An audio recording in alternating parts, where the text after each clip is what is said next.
It's like a seismograph of a puppy walking. That's the bumper. There we go. Perfect. That's also easier to edit. Yeah, nice. Let's go.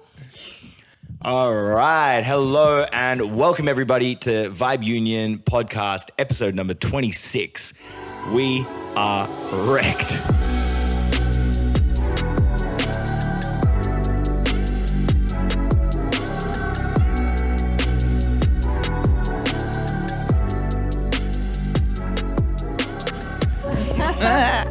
My name is Emkew. To my right here, I've got Rhath, and to his right, we've got Amutha. Before we begin, it's important to acknowledge that we are meeting here and we are getting to chat, and we have the privilege of being artists and getting to play on stolen land, and land the sovereignty over which was never ceded is land that was cared for by the Wurundjeri people of the Kulin Nation for the past tens of thousands of years. And that custodianship, I think, is a really important reminder. It's not ownership, it's not dominion, it's actually just working harmoniously and facilitating the growth of the land through creativity, through creation, through production and growth. And doing that harmoniously, I think, is something that we want to take on and be a part of. So thank you for joining us in that. We want to pay respect to Indigenous elders past, present, and emerging. The community lives on stronger than ever, and we're glad to continue to see it flourish. As we kick off today's episode, I mean, we look around and That was a masterclass. So good every single time. you just speak from the heart. It's such an honest place. Mm-hmm. It's great. That is probably about the most lucidity that I'll be able to muster today because, like these cats, I am wrecked. I am feeling very tired. It's been a hefty week, and for any number of reasons. But yeah, what's wrecking you, Rye? Man, well, let's say Vibe Union has stepped up a lot recently in terms of workload, which is amazing. It's the greatest thing. And let's kind of actually start straight away with, we've got a new weekly event called Talking Blue, which we've done an episode on recently, and it's been amazing. Go check it out. But that's every week, and that's now marketing that every week. And we've got other gigs coming up. We've got Lyrebird almost every second week. We've got Rapper's Delight at the end of the month. We're hitting up other local events. I'm tired, man. Yep. I'm so exhausted. I've done a lot of event management and stuff like that and working in hospitality for a long, long time. So I said to you before this podcast, I'm not a big partier. That's actually not true. I've always been a heavy drinker, just to be totally straight, that I've had many issues with overconsumption of alcohol, and these past few weeks has taken me right back to how I used to work in a past job doing live event production for a small venue, and alcohol's free flowing. There's a lot of people around. I'm not a huge social butterfly, so when I am surrounded, I often either I don't need obviously, but I use alcohol to cope, or I just get excited like a little puppy dog, and I'm just like, oh, there's people around. I'm gonna have a couple of drinks. And that snowballs real fast. So yeah. I'm wrecked. Wrecked. All right. And what about you, Amutha? Where are you at? Where am I at? I have no idea, first and foremost. I don't know. I've been going through a very interesting, introspective time, and it's coming out through my creativity, but it's just life that I'm living as well. You know, all these insecurities are being brought to the surface that I've kind of kept hidden away because I'm exploring a different part of myself in this period of my life. So that emotional exhaustion coupled with, having to muster up energy to a crowd that doesn't want to give it to you because they don't know you and they don't care about you. That kind of cycle has been, taking its toll a little bit. But, overall, I feel pretty fucking good. Actually, I want to also say, I'm also feeling really good, by the way. Yeah, that's it. I'm drained, but this is not like I'm out, man, I'm done. Yeah. No, this is like just a reassessment of the lifestyle side of things, of how of just the sheer workload. While it's a creative process, it's a social environment, and it requires a lot of energy from every part of your life. It's a very emotional thing. It's a very physical thing as well. So at the moment, I'm kind of trying to find a balance, and I think that's, it's a bit of a dance, but I'm figuring it out slowly. I love my life. I enjoy every aspect of it, and I understand that this is part of that process of me unfolding into whoever I need to be. Yeah. Yeah. Okay. So it's actually the process of metamorphosis. Like I like that sort of evolution. There is a version of you that you need to get to. So, we assume that, a caterpillar while it's in the cocoon is just dormant. But actually the whole reason that it's consuming so much is because it's just expending insane amounts of energy while it's in that cocoon stage before it emerges. And so right now it almost, I guess what we're describing is this rest, this pause, which is like honestly 3 hours long before we rehearse for tomorrow's gig, and then we've got a gig tomorrow. Yeah. But this sort of cocoon phase is where we finally get to be like, okay, right, this is the exhale, this is the expenditure of energy. Yeah. But yeah, I like that it's, it does take that energy to evolve. It does take that to grow. And we need to keep growing, right? You also turn into a soup inside the cocoon. Yeah, right. Yeah. And I'm transmute. can relate Yeah. to feeling like soup. Oh yeah. So yeah, that transmutation, that transformation, I think is really big. And I guess that's the thing is like we're all on this journey to kind of grow as artists. Like that's how we all met each other. That's how we all started, and why we've started this whole experience in this project. In terms of that, I guess like we recognize that is then a lifestyle. Like is this lifestyle of being an artist something that you expected? Like what have been sort of the biggest surprises to come out of this artist lifestyle? When I always knew that I was going to be an artist. I always knew I was going to be a musician, I think, when I was like around 12, because my parents are musicians, and so I expected that, but I went through that phase working at that old job and being in bands at that period of my life when I was about like 17, 18, 19, something like that, and continued a little bit past that, maybe like 20. And it was kind of like this. It was huge workloads and a lot of drinking and a lot of partying and a lot of hanging out. But then it plateaued, but I still was an artist, but I was a bedroom artist. And so I would spend lots of time making cartoons and graphics and then start getting back into music. But it was also kind of kicking off. And then it went into like lockdowns and stuff like that. That actually perfectly encapsulated like, I spend all my time in front of a computer going for walks and just chilling out. Would drink a little bit at home, but nothing like this. And this has been a shock to the system. This has been a reminder of, I feel very comfortable in that lifestyle, in that just like wake up, usually quite early, 6:30 or so like that, and sit in front of my computer and just get to work. I still like that style of working, but this out and about, literally just moving throughout the city, Right. is a shock to the system right now. And it's a combination of the both. It's not the either or, right? You're waking up that early, you're putting in an 8-hour day in front of the computer, maybe getting some rest to have a bit of a meal and stuff. And then it's like, all right, get dressed, we're going out, you're hosting a thing, you're running sound for a gig. Yeah. It is nonstop, which it's also the best. It is also the most fun. And it's one of those things that like, I've known for so long that this was what I was going to do. I didn't know what form it was going to take. And so like, it's not like working a job that I don't want to do or something like that. I could do that for 4 hours and feel completely emotionally drained because like, I don't want to be here. It feels like a waste of time. And then doing this though, I could do 16 hours or longer and feel like I'm so wrecked physically and emotionally drained, but very content with what I've just accomplished. And how about that feeling of like, I wish I could still do more. I wish my body would let me do more right now. I want to sit down. I want to, nut out some lyrics. I want to lay down this demo for this other beat. And you just go, all right, I need to make my peace with the fact that that's a tomorrow thing. Yeah. I mean, I would get annoyed at my body for failing me.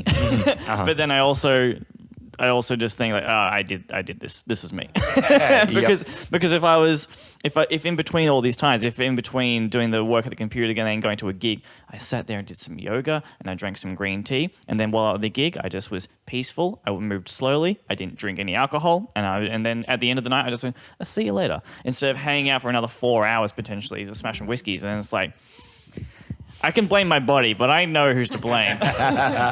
Yep. Okay, but that was a good little list of the things that you potentially can do, work into your day to adjust your energy levels.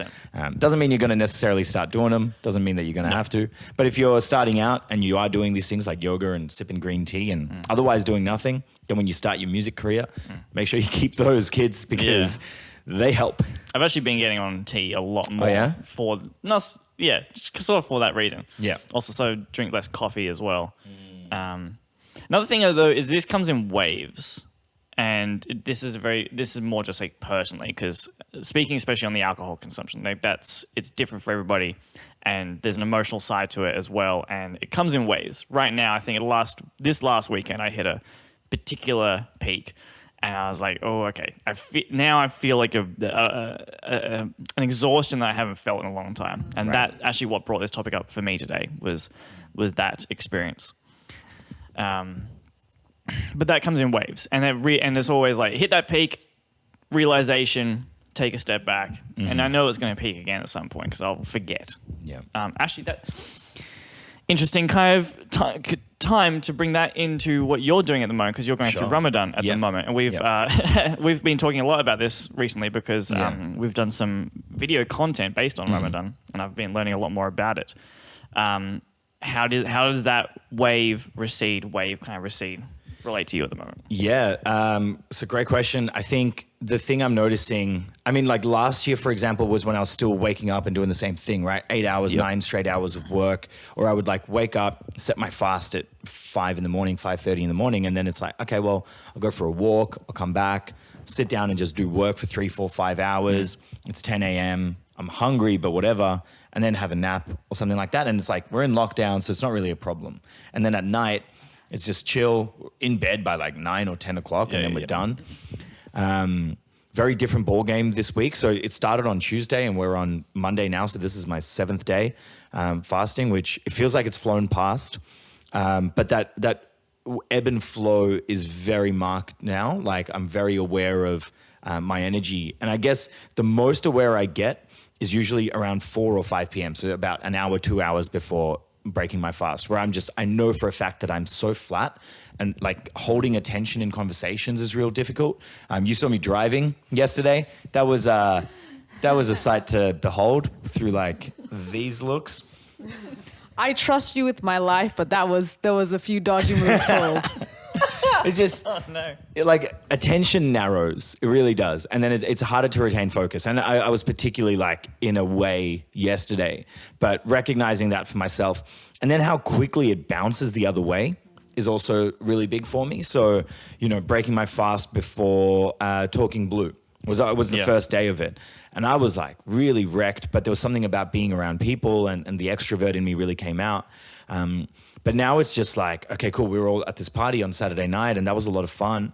And it just got to sort of 10:30, and I went, yeah, cool. If I have any hope of waking up tomorrow, and then I had work yesterday. So it was just like, okay, if I'm going to wake up on Sunday and then go to work at one point for 4 hours with like a bunch of screaming kids and bows and arrows, I need to go to bed. So recognizing that in myself and just going, I'm going to do this. And that normally would have been the time where I would like have a Red Bull or have a drink or something, smoke a cigarette or 3 and just like, yeah, cool. This is fine. I'm doing things, so it's fine. And it's like the kind of lies and the tricks we tell ourselves to just keep going because of that, like, I guess, social proof kind of pressure. And maybe that's something that you've felt as well in the past, or maybe that's why we kind of keep consuming, because it just keeps us in that place and we're there and we don't want to miss out. So recognizing that and just going, okay, cool. I'm feeling flat. I'm just going to sit back. I'm not going to force anything. And then I sit back for like 20 minutes, 30 minutes and don't do anything. And then suddenly I'm like up and at it again. Or like, when we played the farmer's market footage inbound, that was so good. And going into it again, like driving all the way down there in the morning, like I'm still, fresh as. But going down there, I was already like, okay, well, I'm hungry. I'm looking around. I can smell coffee. I really want it, all that kind of stuff. And I just, even as we're setting up, I was just thinking to myself, I don't have the energy. Like I can't do what I would normally do. And yet, like, 2 minutes in advance, just jumping on the mic and welcoming people. Hey, what's up? Hey, we're about to be doing this thing. And I could just feel it start to build up again. Mm-hmm. And just recognizing that there's nourishment that comes in different sources. And where do I get it? Where do I enjoy it from? So that wave to me then is very much about like, when am I on stage? When am I engaging and sharing in energy? And in that sense, like that is nourishment in and of itself. Mm-hmm. And when I'm not doing that, when I'm away from that, whether it's doing admin stuff or whether it's, sending out messages, taking care of the network, like reaching out to everyone in the collective or something, all that kind of stuff is super important and very much a part of what we're all trying to do and part of the project for me as well. But, you know, sourcing work or talking to venues or something is then like really depleting. And then if I don't have a baseline of like food stores and energy, then it really like hits home. And then I just need to like take a nap or watch some TV or just something, you know? But yeah, what about for you, Amutha? Like you have quite an interesting relationship with like food and diet as well, and that's year round. And how do you find that impacts you? And I guess coming back to farmers market, that exchange with the audience that you felt like you weren't necessarily getting. Yeah, right. So, I mean, I'll start on this diet business. Because we have been going out so much, I have been eating out of the house, which is not good for my stomach. Because, like, I'm a veggie girl.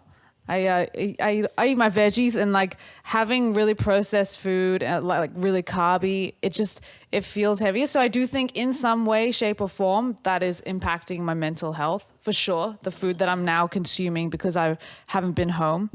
But yeah, as for the farmers market, like, you know, I absolutely loved doing the VU tracks. I was vibing. I was feeling it. Also, just working in collaboration, I think for me personally, is always funner. But also, like, I do like doing my own stuff, but I guess, like, you know, I'm going through this weird thing and I'm just going to be blunt about it because why not? I'm kind of battling between, like, you know, this usual kind of flowing with things versus, you know, kind of more an intellectual approach. Like, I want to find a balance, but I'm also really struggling to find a balance because I'm not used to like heavily like processing my creativity through my like my mind essentially.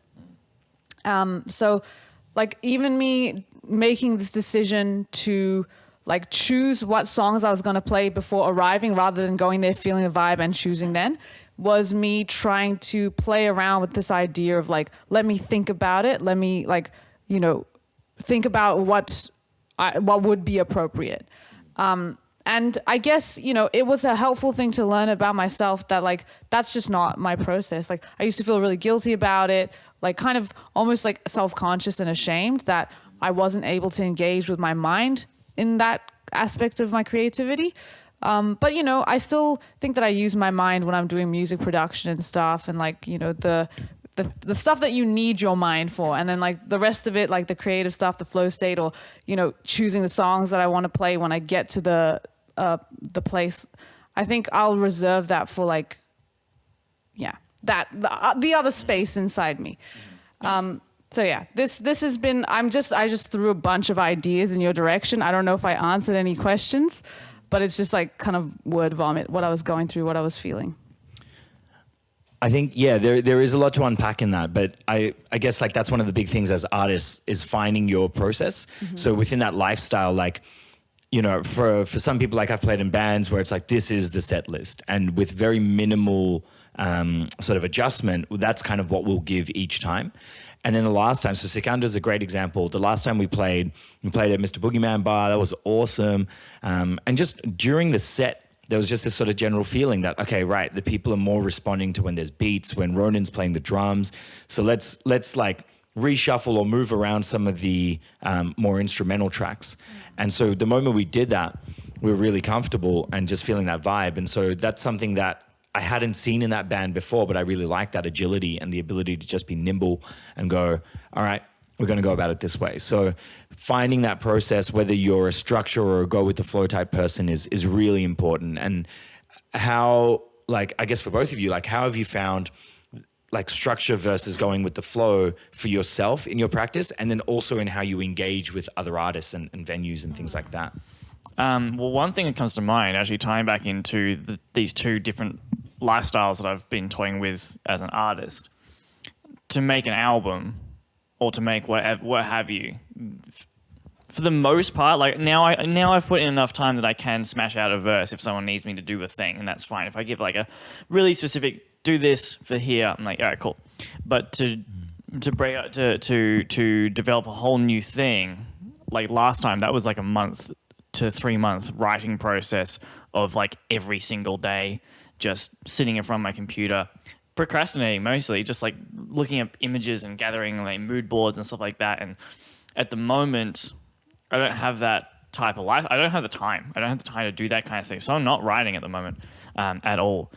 And I really want to get back to that. But I need to try and figure out how can I know this is what I want to do because I want to build Vibe Union up. I know that's what I've wanted to do for a long, long time. Even before it was Vibe Union, I knew I wanted to build some sort of community and some sort of business out of this. And I need to figure out how to couple that with still writing. And I don't know how right now. And I think you're feeling very similar. Yeah, pretty much exactly the same. Like this morning was the longest period of time I've had to work on my own stuff for a long time. So like I woke up at 6, it took me half an hour to actually awaken into the world. I actually got out of bed at 6:30, if I'm being honest. You're a half hour earlier than me, which is I was kicking myself. I looked at the clock, 7:30. Goddamn. Nah. Oh, I know that feeling, man.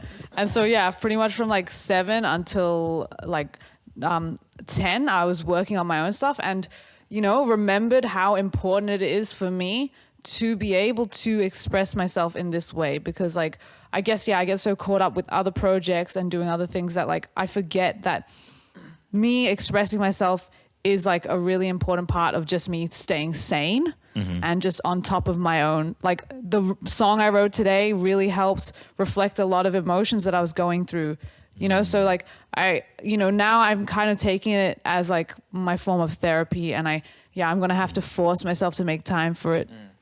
Because that's just what it is. Yeah.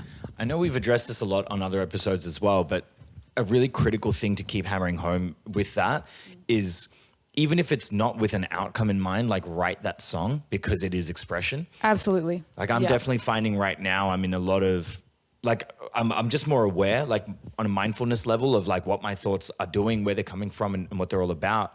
And as I'm in this space, I'm recognizing that a lot of it is just like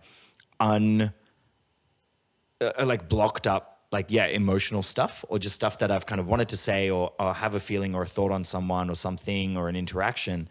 And it's just there, it's just bouncing around. And I know for a fact, like I try, my process tends to be to try to transmute it. Like just go, okay, that is pure energy. And yeah, it's sort of anxious energy or it's anger energy or whatever it is.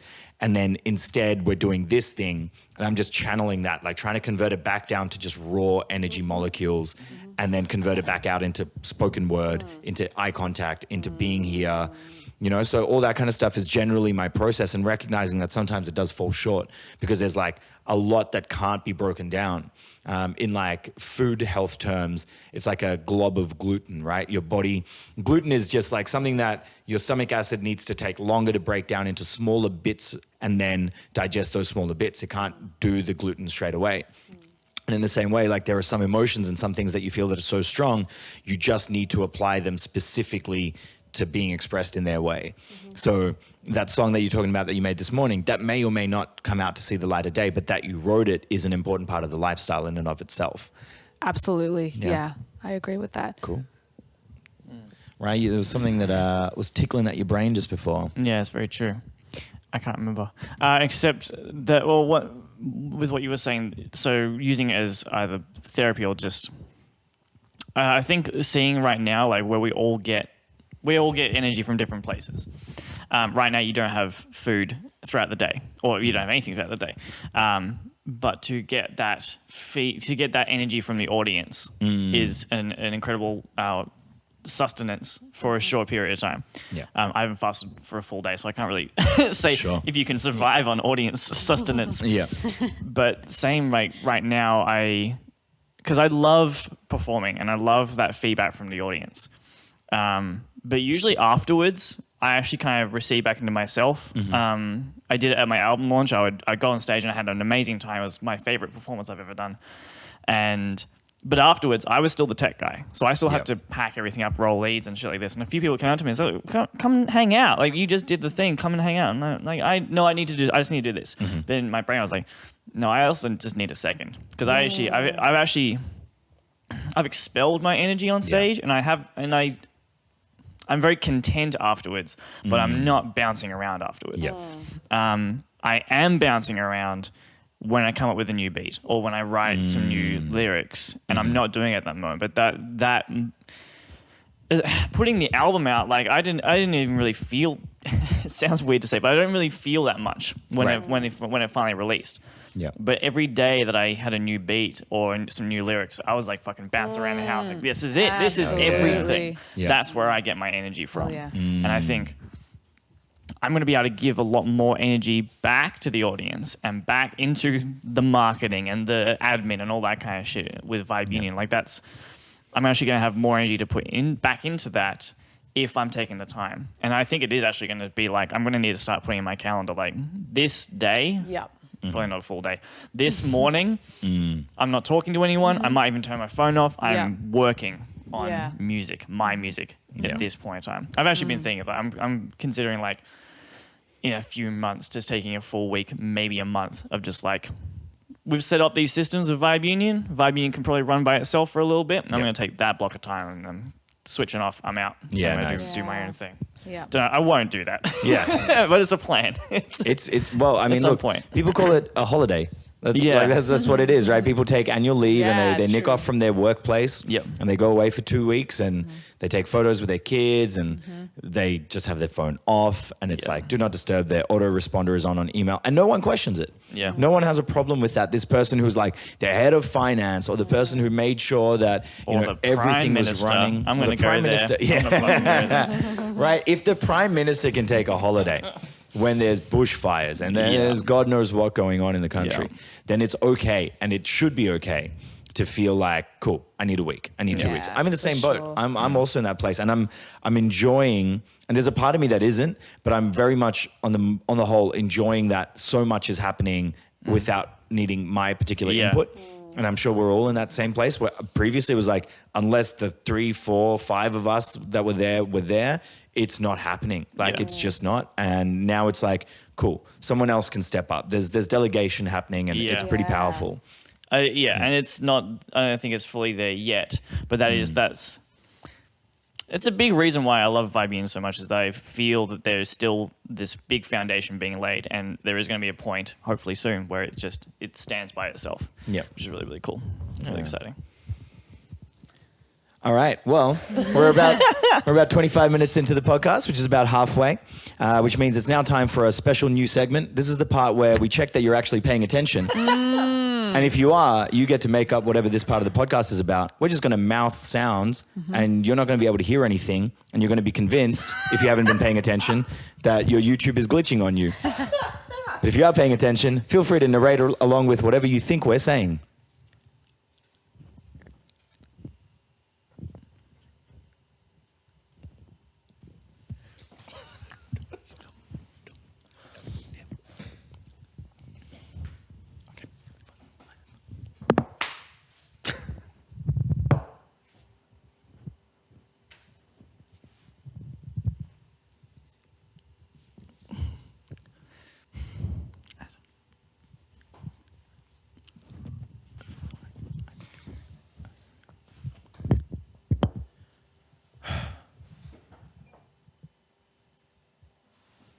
End scene. Beautiful. Thank you. Nicely done. Drop in the comments below what you think that was all about. We'd love to know. I know I didn't commit as much as I could have, but I just was like, my brain just went into dead air. We can't, what are you doing? What are you doing? And to our Spotify listeners, we grossly apologize. Sorry about that. Blank Honestly, there's space not there. that many of you, so Yeah. go to YouTube. I believe it's 4. Thank you, you 4 gorgeous humans. Sorry, Mum. All right, so let's think about sort of the remedy to the situation, right? Where we're generating this level of drain, we're generating this level of like wrecked-ness, and this is a Monday morning. We're supposed to be chilling out. I'll kick off with a bit of an answer, but like, what are the ways that we are all able to recuperate and even like to mitigate and avoid something like that happening? Something that I noticed again in this week is just taking time to kind of go back to just self, like rather than being an artist, rather than being like a member of Vibe Union, like what are the things that I just enjoy doing? And whether that's watching TV, which can be a bit of a cop out, but it's hanging out with friends and actually just having purely social hangs and activities. So whether that's, a mate's house party where, we're all there, but we're not there to talk business. We're not planning anything. Whether it's after a gig, just going and kicking on somewhere and deliberately away from that venue so that it's just that. Like, again, as a social person, I love all of that stuff and that's great. Just sort of manufacturing more social, wholesome moments, hanging out with our partners, loved ones, family, friends. I'm finding to be a really good sort of release and just a reminder that like, cool, that's not my entire existence. Because different to a full-time job, something like this doesn't have the confines of like 9 to 5 or physical space of office. The lines are really blurred.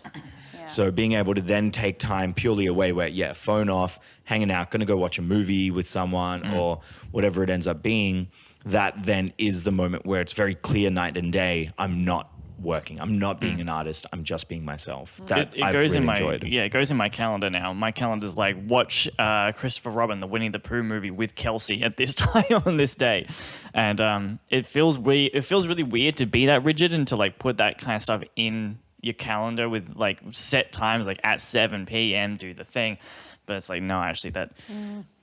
It tricks my brain into switching off. It's like, well, no, this is because I'm in that mode anyway of like, oh, it's time to do the thing. I've got a meeting at this time. So when I get to that meeting, I was thinking about all this other stuff and now we're here. Same with the podcast, like my mind was entirely in marketing and stuff like that this morning. And then we get to the podcast and we start talking about all this kind of stuff. Yeah. And just like, I love being able to switch into those modes. And I think doing this lifestyle and planning it out for me with to-do lists and calendars and all that kind of stuff is so necessary, and it just tricks my brain, and it has been working with relaxing as well. I put into my calendar play video games at this time, and I just do it because it's like, oh well, that's what my calendar says to do. So it's time to do that. Cool. So actually using the methods that would otherwise be wrecking you to set up like the things that are there to help you bounce back. Yeah. Nice. And also, it's an interesting one because I'm someone who. Like during lockdowns and stuff like that, I was someone who, if I'm not eating chips and watching TV, even now, like almost like if I've got a full day off, if I'm not eating chips in front of TV watching Seinfeld at the moment, at 3 p.m. my brain says there's something wrong. You've got a very set schedule, and I wish that wasn't me. I wish that wasn't how I operated. But now the schedule is so all over the place, and so telling my brain like, no, you've got this block of time at this random time to relax. And now I think I'm actually finding it easier now to relax when it is time to relax. That's something I'm still struggling with, actually. Yeah. Like, and I like this tip of like actually designating time to chill, which sounds super like structured, but I'm the same. Like the lines are so blurred between like working and because my work is in my home, like my studio is my bedroom. So, and I'm always in there and I don't make that separation because like I'm either in there working or sleeping and I'm always in there. So to actually designate like this time, I'm like not going to do any work and to follow through that is a great hint because right now I'm really struggling with that myself. So thank you. It's an unfortunate thing, but having your workspace in your bedroom sucks. Yeah, and that was my biggest issue during lockdown. I was in a different place and my room was super tiny, and I was sharing it half the time with my girlfriend, and it's just not a lot of space. And it's like you wake up. Well, we've done lockdown episodes, but you wake up, you turn from your bed, and there's your work area, and you go there, and then that's a nightmare. I hate it so much. I feel so lucky. This is my current life. No, it's fine. It's really okay. My room is huge. But maybe setting a schedule though will help trick your brain until some point. Hopefully, Vibe has a physical space that you go to do your work. That's the dream. That's going to change everything. Yeah. Would it be possible for you to set up some sort of like a partition? You know what? Maybe actually, like one of those Japanese screens. Yeah, I love that. I will actually hit that up. It becomes like a work nook. Oh, that's so good. And then it's separate from the bedroom. Absolutely. I did that. Back at an old house. It was still another room, but like I set up this area as like this is my writing space. This is where I go to zone out. I put a screen up. I lined the area with posters, and it was literally like a 2.5, maybe 3 feet box that I just kind of cocooned That's myself really in and good. work in here. Yeah. And then when I leave, like, I'm not doing this anymore. Yeah, that's a hot tip. Hot tip. Hot tip. Bam. Make a box inside your room and stick inside it. It's a room in a room. Room in a room. Inception. Roomception. Yeah, roomception. All right, so thinking about, like last night we were out to dinner and a friend of ours, Darcy, hope you're watching. Shout outs. Shout outs. Darcy told us about a phenomenon called the straight through crew. This is where you generally work in hospo. You go out all night after your shift. So you like close up at 6. You're like, let's get on the beers. From the beers, it's let's go out here. It's Friday night, let's go out. Friday night turns into wee hours of Saturday morning. It's 6 on a Saturday morning, and then you know you've got to be at the cafe or whatever else it is that you do at 7. And let's just knock back something energizing and then kick straight on into work again. Wow. Have you ever done that? What is that like? Have I ever done Energizing. that? My Have God. you ever done that? Darcy was talking about using certain stimulants that I have not tried. They will go unmentioned, but I don't know if I've done all-nighters into the next day. Yeah, right. But definitely so many days of 2 hours, 3 hours sleep. Yep. Completely blind drunk and then getting to work and trying to do it. I did it the other day for the market. Oh, wow. That was 4 hours sleep. Wowzers. And I was blind drunk. I was swigging from a whiskey bottle on a tram like that evening, the night prior, and then getting up and going to the market to do a gig. That was rough, but at the same time, I've got a lot of experience doing it. But at the same time, I found it easier than going to work and doing the cafe job. Sure. Yeah. While blind, after being blind or still blind. Yikes. Yeah, I don't know. That's awful. And Oh, yeah. Yep. but also speaking for being in hospitality though, it's a badge of honor, Sure. and it's gross that that's the case. Right. But yeah. it's so much like I've been with crews, usually younger crews as well, like 18 to 25 kind of year olds all hanging out together, and we all get blind drunk. And then we all go to work the next day after like 4 hours, 5 hours sleep. And Yeah, just like you're serving customers and also kind of giving each other the eye like, this is the worst. And it's like, yeah, I don't know. It's The I ignorance hate- of youth, you know? You Right. got to do it. It's a fun time when you're there, Yeah. but Yeah. I could not imagine doing something like that now. no. Yeah, Well, it's just not physically I possible. still do. Yeah. It's We're- so dumb. Yeah. So, yeah, Amutha, you hold sleep pretty sacred. Yes. How Absolutely. has that changed? Has that always been the case? Oh my goodness. So yeah, I guess because we've been a lot busier and running around late nights and stuff, yeah, it's kind of messed up the pattern, the rhythm I had going. Yeah. Because, regardless of what time I get home after a gig or just an event, I will always try to get up at 6. And that's been a bit more of a struggle. I found that during my days, I feel a little more lethargic. But yeah, I'm trying to find a routine. It is difficult with the lifestyle, you know. There is no Yeah. routine. That's I Yeah. was the same. I was like bed 9, 10. I feel like you were the same as well. Yep. And then up at 6, up at 6:30 or something like that. Yeah.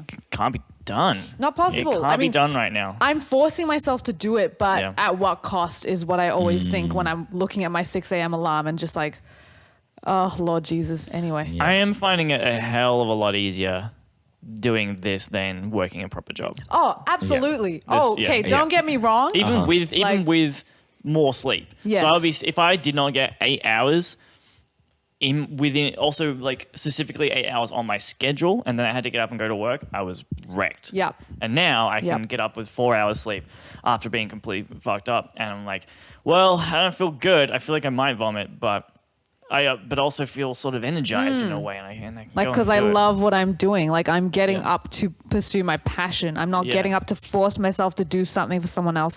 That's a really important point, I believe. Because like, dangerous though. it's dangerous, Very but dangerous. you're right. Yeah. Like, I can run on like 2 hours sleep over the period of like 3 days just because I love the life that I'm living. So while the lifestyle is intense, it's also deeply satisfying, and it does give you a sort of grounded, sacred energy that fuels you to keep going. And, you know, you learn a lot, and it's a scary process because, you know, you're unsure about what's unfolding. But, I mean, it's all part of the lifestyle of an artist. For sure. I definitely agree. I think, you know, that I used to just be like, okay, this is happening now. I'm with these friends, and now we're going out here. Now this is happening. Now we're doing this. Suddenly it's 5 a.m. Yeah. You know, and then it's just like, okay, well, it's 5 a.m. I'm just going to sleep until whatever time I sleep. One thing I've noticed with me lately has been like, cool, I know I've got, you know, Rapper's Delight, and that only finishes at midnight, which means I'm kicking on there till 1:30, which means the next day it would be foolish of me to try and book anything in the morning, right? And that's the best part about scheduling is going, this is my lifestyle. I'm looking at that. I'm basically blocking out from midnight until noon the next day as like rest time from the time that I finish that gig. And that rest includes hanging out with friends and kicking on and all that kind of stuff. But acknowledging that that's all part of it. And so again, it comes down to sort of scheduling rest and being with that, and not just saying, okay, work at all costs. I need to be up at 6 a.m. So I think, you know, maybe with that, and you have adjusted, is where you go, it's not that I need to be up at 6, it's that I need to be this much rested. And that could be a flip. But I like that sense of fulfillment, right? Like we wake up in whatever state, and it's like, okay, cool, we've got this thing to do. We see each other when we're bleary-eyed, but it's still like, hey, what's up? Let's get to doing this. And it is deeply fulfilling. But I think that's a really clear distinction. We know that feeling. We've known that feeling since day one. It's felt quite effortless to rock up and be around one another. You know, even day 1 and day 2 of the first retreat, when we first did this here, I remember, like, I'd been out to a protest. My voice was hoarse. I was sick. I'd been up and out till way late in the evening. Got home, woke up in the morning, 10 a.m., people are here, right? And I remember from the moment that you rocked up, I was just like, sweet, it's happening now. Like, you know, I might need all the coffee in the world, but this is happening and I feel good. So if anyone's like hearing this and you're getting to these days where you're just like wrecked, and then you have to get up and you have to go meet this person or have to go do this thing for your music or whatever, then I think that should help call into question, like, what part of this equation isn't feeling right. Yeah. Because if you're having to go and have a meeting with someone, you're like, oh my God, I don't want to meet with this manager. I don't want to meet with this producer. I don't want to meet with this venue or whatever. Then that's a relationship that isn't fulfilling you. And if all of the things aren't fulfilling, then it's like maybe this whole lifestyle isn't fulfilling. And then if you can flip it and go, okay, well, maybe the partying stuff is the reason. Like, maybe let me try like for a week not going out and then still going to those meetings. And then if suddenly all of those things feel real nice and rosy and cheery, then like, okay, cool, going out that much isn't fulfilling. That's the part that's taking away from your passion. And it's actually just, you know, on like a neurochemistry level, like it's just taking away all your endorphins and all your serotonin to be out with all these people. And it doesn't mean that you're doing drugs or anything. It just means that you're expending so much of your energy and your passion, and you're losing out in that equation. But flip side, like if you're doing all this stuff and you're following along with what we've been kind of guiding and suggesting along our paths, and you're still feeling unfulfilled, then like maybe there's another path for you. Like maybe there's something else. It's not purely, I'm an artist, therefore I have to suffer. I don't feel like we suffer in a sense. I feel like we encounter difficulty, we encounter obstacles of like minimal sleep and things like that. And then the moment we're approached with work, we're just like, yeah, this is awesome. I love this to pieces. Totally. So yeah, I mean, I guess like that sense of the artist has to suffer, like that kind of mentality. I know you've touched on it before, Rai, but Amutha, like where's your head at with that relationship? Well, I guess it's the relationship with suffering. So what I feel like I'm going through now, on some level, you could label it as suffering, but what it feels like really and truly is just, part of the process. Like I was saying, it's another thing that I need to explore in order to like, you know, cultivate who I'm becoming as an artist. So it's an odd relationship I have with that word suffering, because I don't perceive it as necessarily a negative thing, because I'm not experiencing it as a negative thing in my life particularly. I'm sure other people will have different experiences of it, and I'm not discrediting that. It's more just like my own relationship with this idea of suffering is that, you know, it's all part of it, and it feels intense at times, and, you know, at times it's just like a dark cloud kind of hanging over you. But I think being able to still ground yourself in your own personal truth and let that help you navigate through those moments is like, I don't know. I feel like that's the path of an artist. Yeah. Just as a creative, we engage with a different part of ourselves that most people don't get to touch on day to day because they don't exercise that muscle. So, yeah, that's, I guess, my perspective on suffering. And I also think suffering is different to every. Yeah, I've also not really suffered. I don't think I've had such a good just life in general. It's been so breezy, so chill.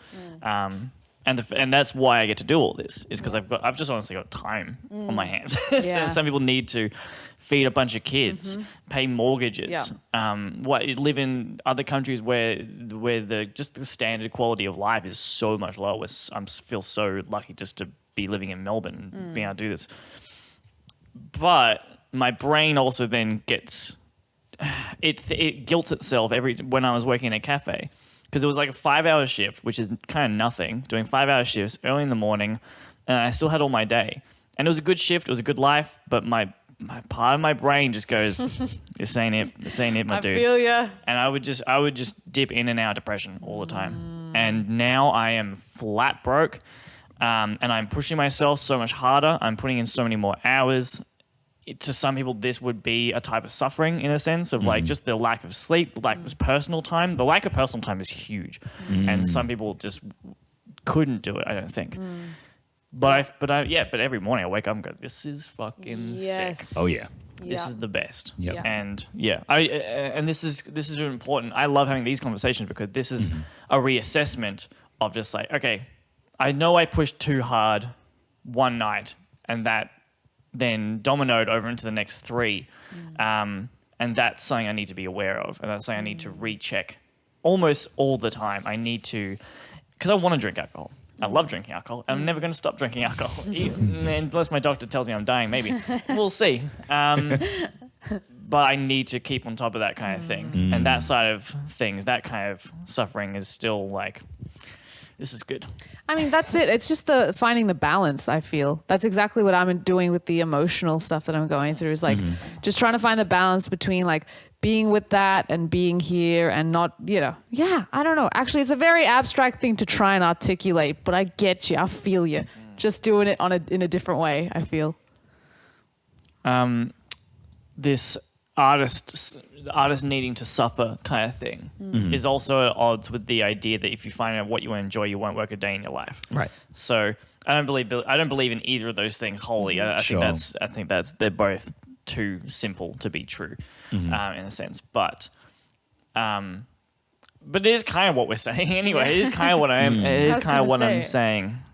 There's more nuance to it depending on who you are because I think it's different for everybody. Yeah. That's true. But yeah, the idea that it's an interesting thing because so I was making more content, writing a lot more when I wasn't as happy. Now things are good. I'm not writing as much, but then I don't know if that's just the workload. It's hard to say. I think it is the workload, and it's recognizing that sort of holistic nature. I think before, and we were touching on this at the start, when we first came into all of this, we came in as, I'm a musician, I'm exploring where this gets me. Like, this is definitely my story. Yeah. I was just like, okay, I used to do hip-hop karaoke, and my friends were like, hey, we're recording some original raps. Do you want to write some stuff and record it? And this was back in 2016. Hill House Studios, that's where it's at. And we started there, and I was just like, cool. You know what? Rather than saying no to this thing that's otherwise like a bit of folly, a bit of silliness, I'm trying to do the full-time job thing of like being a salesperson and all that jazz, and I'm good at it. Let me try. Classic salesperson. Let's yeah. You have to believe. It was literally like, I'm just gonna start doing this, and I would say this to people. I'm making music, and I'm just gonna see where it takes me. I'm just gonna see what happens, and acknowledging that at no point have I shifted from that. I'm still continuing to say, I'm going to try this and let me see what happens. And now it's like, what has happened is I'm part of a collective, and in that collective, I take on a responsibility as an MC, and I take on a responsibility as a networker. And so then I wake up and I go, as a networker, I'm going to go and talk to this person and see what happens. That mission continues for me. And so I'm still continuing to do that work. It's deeply fulfilling. And I've never really had to look back and go, oh man, what if I'd done this thing differently? It's just I've kept making every move saying, let me see what happens. And if it feels wrong, that's when I go, okay, cool. No longer this. Let me stop doing this thing and let me see what happens. Oh, cool. This other opportunity presents itself or something like that as well. But I think you're right. There is this dichotomy of like either you have to suffer for your work, and until you're suffering, you're not, giving it your all. You're not putting in flesh, blood, and sweat, blood, and tears, or all that kind of stuff. Or if you love what you do, you never work a day in your life. And I've seen people who are so passionate about the things that they do, and I know how hard they work. They're coming home and they're like run down. They're 10 times worse off in a state than where we're at today. And they've been doing that for 30 straight years. And they're not the type of people that'd be like, no, I didn't work today. I got to play around in my workshop. I got to play around as a plumber in other people's toilets. Like that was fun for me.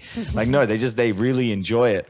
But it's the thing that gets them through the day with a smile on their face. And I think that that's what we're encountering as well. So I think it's an interesting line. I think suffering is, if you recognize that you just straight up hate this thing day in, day out, in the way that you're talking about the cafe, in the way that like everything other than talking to people when I was a salesperson was trash. I just it didn't feel right. I didn't want to do the paperwork. I didn't want to do the follow-up. I didn't want to do the interacting with managers to chase down my commissions. All of that stuff didn't feel right. Whereas with the world of music, let me make music and see what happens. Networking also feels great. Hanging out with people I've never met before, who are at the same gig as I am. That's just networking. That feels great. I just really like networking, guys. I'm the Zuckerberg of rap. So that all feels great and good. Did you have anything more on this part, or I had another question off of? No, you're good. Cool. Rhath, you mentioned personal time, right? You feel like you have less personal time now. And I really resonated with that idea. And I guess first, like, let's talk about what does personal time mean to each of us? What did it used to mean before getting into this music stuff, before Vibe Union? And then why, like, I'm on the same wavelength. I feel like I have less personal time now, but it's actually more fulfilling and I feel more enriched. So personal time for me, previously used to be, as I said, like hanging out with people, yeah, but more like I would count personal time as when I can be like phone off, video games on, or movie on, or binge, or just be eating a bunch of stuff, or going for a walk, being out in nature, or just not necessarily like not having to engage with other people. It was like very much me time and only me time. That was my personal time previously. What did personal time or me time look like for each of you? It was switching off entirely. It was my favorite place in the world is to cook food and then sit in front of my TV and eat said food. And I couldn't be happier than in that place. However, prior to this level of workload, actually, I think the lines were blurred even more for me because it was all work in my bedroom. And so personal time was, even if I dedicated a section of time, there was never any dedication to personal time, I think, until now. Not until now, but primarily it's really popping off right now of like, yeah, I need to set this time to sit in front of my TV and I don't want to talk to anyone. I don't want to think about anyone. It seems like an obvious answer for me, but I didn't think of it until then. It's like, yeah, I have to be alone. I need to be completely alone. Even just having messages pop up on Instagram or Discord or what have you. I'm like, that's get out. Yeah. Get out of my personal space. This is my personal space. 2. Sorry, just completely blanked on the question as I was leaving. Personal time. Personal time. There we go. So, my personal time is going on my walks or just going to nature, being at the beach, because that's just me feeling my surroundings and just allowing that to kind of wash over me and try and reset myself and vibe with, whatever I'm around. So I feel like that's been neglected a little bit because of the lifestyle. But again, it's about just trying to make time for it. So like even that decision to like walk here today through the creek and stuff, like, oh, that was lovely. That was really nice. Just being able to do that again after so long. Yeah. So nice. yeah, that's cool. Personal time for me. All right, sweet. I'm just having a flashback right now of back thinking back to my first job. I used to work at Woolies, and at Woolies you get like a discount card, so you get 5% off all purchases across all Woolies brands and stuff like that. And so here I am at 16, 17, and I would knock off a shift, 9 p.m. or whatever. I'd buy a 4-pack of V's, and they were there was a limited edition flavor as well. It was like extra sour and something like that. And I would get home, 4-pack of V's and like some Maltesers or M&Ms or whatever. And I would get home. I like had a routine. My Xbox controller, I would put it like at the first most corner of my room. So as I walk into my room, I can hold down the button to turn it on. Then while it boots, I like take my bag off, like rip open a can of V, sit down on the beanbag I had in front of the Xbox. And then I would just sit there and play games until whatever hour of the morning till I'm completely gone, like buzzing, but also totally fatigued with this combination of sugar, V, and sheer exhaustion. And that, for whatever reason, felt like proper, like the way to reclaim my like meanness after this job. And it was, that was my first job. Before that, I hadn't had to do anything with my spare time. I would play video games somewhat in moderation, or I would study or this or that. And now it was just like, that is the balance. I just come home and I do that. And occasionally I might play guitar. And I look at that now and it kind of more or less carries through. But in this past year, I used to do the same thing with Rocket League previous to Vibe Union. I would just wake up, play some Rocket League, like just sit there, get abusive and annoyed at all these different kids around the world. And I've just noticed recently, so I just turned off my Xbox Live subscription. I've stopped playing video games entirely. I have like a game on my phone that I'll play for maybe 10 minutes in a given day. And that's just like in between things, just brain off, totally consumed by this thing. And I've noticed that my personal time in that sense has completely dwindled because it was actually just an escape. It was like, I have totally lost autonomy and I've just given myself up to everyone and everything else. And I just need to reclaim that. And it was always in like a really self-sabotaging kind of way. And that's really dwindled. In the same way, like scrolling on Facebook or Instagram has totally like all but disappeared. And it's only when I catch myself, now it feels like such a rarity that I'm like, all right, why am I doing this? I need to be, oh, cool, because I'm not feeling like myself. I'm not feeling like I'm getting my me time. But recognizing that even that is a symptom of I'm in a good place. Like I'm in that lifestyle that I want to be in. So I'm not having to reclaim my meanness. I'm actually being me in this thing that is work, that is taking away time. Like my energy is exhausting, but I can get to the end of the day and go, sweet, I'm just going to go straight to bed. Lights out, done, I'm sleeping. Rather than faff around on Facebook for 2 straight hours or whatever and tiring myself out more. I guess you're kind of talking about losing that bit of me time a little bit, but is it at the expense of something better, or is it actually like taking away from something of you? Definitely. And actually you're totally right, because me working is me embodying myself. So I don't feel like I need, moments to watch TV or something like that, because my day-to-day, even if I'm like, producing for someone else, or I'm just like, whatever I'm doing with my life, I'm doing it for me. Mm-hmm. So I am embodying myself. You're right. I don't need to like have a separate moment to do like something that might take me away from being present in a sense. Yeah. It's helpful to like do those walks in nature and stuff, because it really does feel like a bit of a reset if things are chaotic. But for the most part, like just to exist in the world as a creative, I think like by nature, you are like more closer to who you are. Mm-hmm. Again, that's not to say that you can't be doing that and like working any other job, but as long as it's been done with like passion and like genuine interest, I feel like that me time, it's no longer something that doesn't serve you. It's something that brings you like a greater sense of fulfillment. So like, walking around in nature and just like taking that in. Nice. So I guess like starting to recap a little bit, we've really like expanded through this episode in terms of like why we're wrecked, why that's actually kind of a good thing, where it's kind of bad. So I guess looking at that, we come into this this morning off the back of a gig, went out to go check out a gig similar to what we're going to be doing in 2 weeks. We had poetry this week. We've got a gig tomorrow. There's all this stuff happening. So the exhaustion is quite real. The sleep deprivation is quite real. So real. And then we're looking at why that's good. So it's good because it's in the pursuit of something that we're passionate about. And it's actually like bringing into focus and bringing into harmony all the different aspects of the life that we're leading. So looking at why it's kind of good that we're wrecked. Like it's actually the exhaustion and the expenditure of all of the things that we're doing and living out in our sort of day-to-day existence, and recognizing that this is part of what I wanted. This was my vision. Yep. Or for those of us for whom it's incidental, this feels right. I can build a vision off of this, like projecting out into the future. That's the other part. You don't have to have vision to feel like you're guided. Sometimes you can be guided just in the moment. This feels nice. This feels good to be here right now.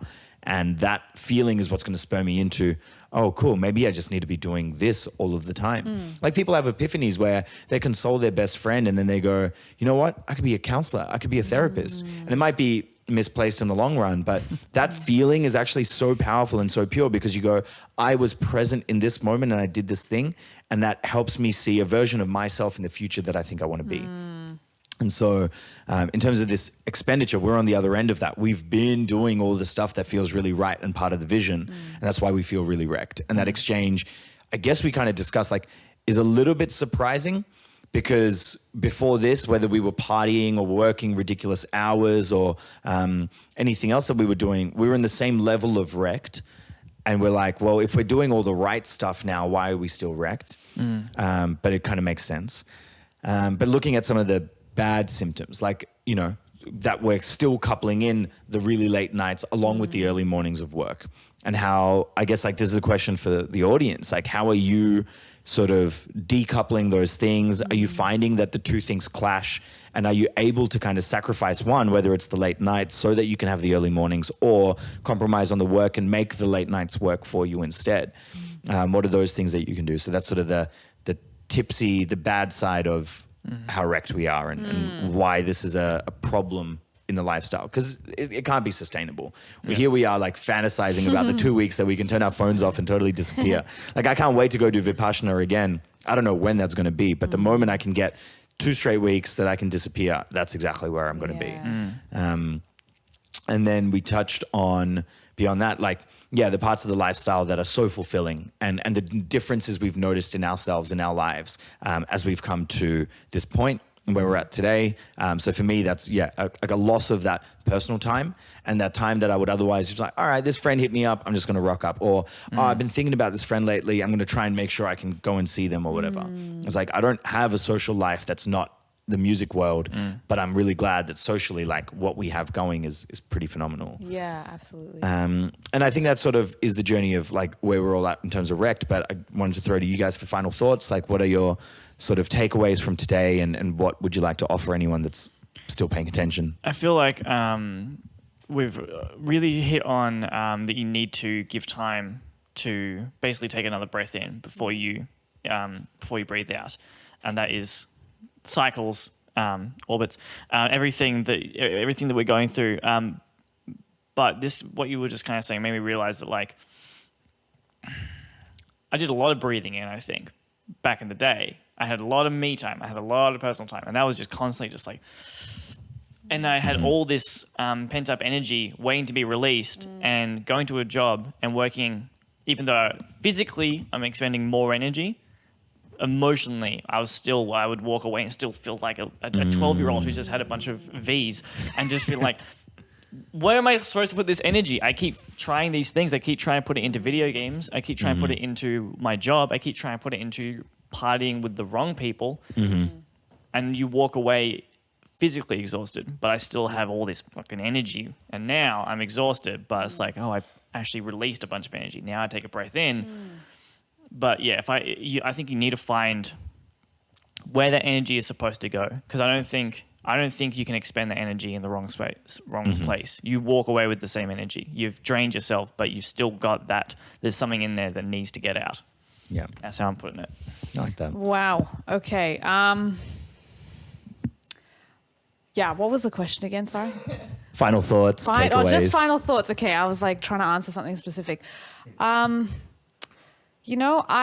It's okay to not be okay, but to also accept that not okayness and, like, continue to focus on yourself and grow who you are.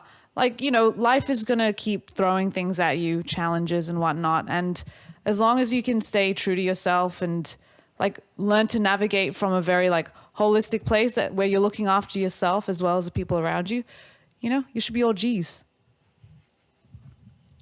All right. We hope if you're not already all G's, that you do follow the steps from today's episode, and you should be all G's. Hell yeah. From Emkew, Rhath, and Amutha, and Vibe Union. Peace Mwah. out. See you next Love time. you See you next guys. week. Mwah.